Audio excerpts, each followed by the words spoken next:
বন্ধুরা আজকের পোচকারি বানাবো। তো পোচকারি বানার জন্য ডিম ভাজবো। তো ডিম ভাজার জন্য কড়াই বসিয়ে দিয়েছি আর তেলও দিয়ে দিয়েছি। আর এই যে ডিম, তো ডিমটা ফাটিয়ে দেবো কড়াইতে আগে।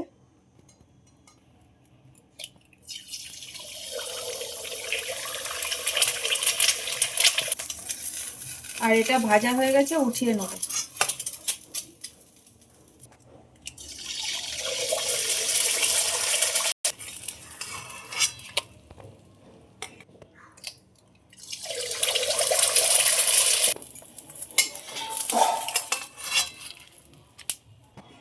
আর ডিমের পোচগুলো আমি এইভাবে ভেজে নিয়েছি। পেঁয়াজ কুচি দিয়ে দেবো, ভাজার জন্য নেড়ে দেবো।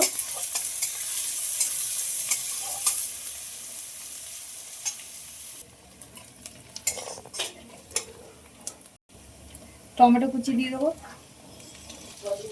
নুন দিয়ে দেবো, হলুদ দিয়ে দেবো। নুন হলুদ দিয়ে খুব ভালোভাবে নেড়ে দেবো। আদা রসুনের পেস্ট দিয়ে দেবো, ধনে গুঁড়ো দিয়ে দেবো। খুব ভালোভাবে নাড়বো মশলাটা কষানোর জন্য। লঙ্কার গুঁড়ো দিয়ে দেবো।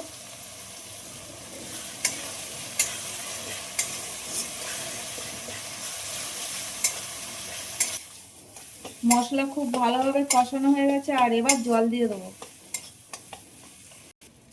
গরম জল।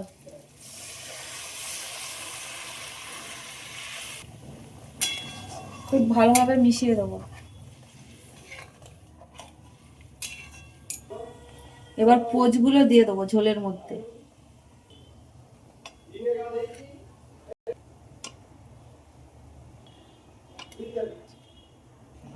ফোটার জন্য ঢাকা দিয়ে দেবো।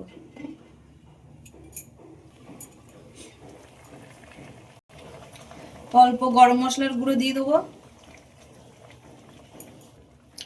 ধনে পাতা কুচি দিয়ে দেবো। 5 মিনিটের জন্য ঢাকা দেবো, তারপর নামিয়ে নেবো। তো দেখো ডিমের পোচকারি কিন্তু একদম হয়ে গেছে। আর ভিডিওটা যদি ভালো লাগে তো একটা লাইক করে দিও। আবার অন্য কোনো ভিডিও তোমাদের সাথে দেখা হবে। আর তোমরা সবাই ভালো থাকবে, সুস্থ থাকবে। টাটা।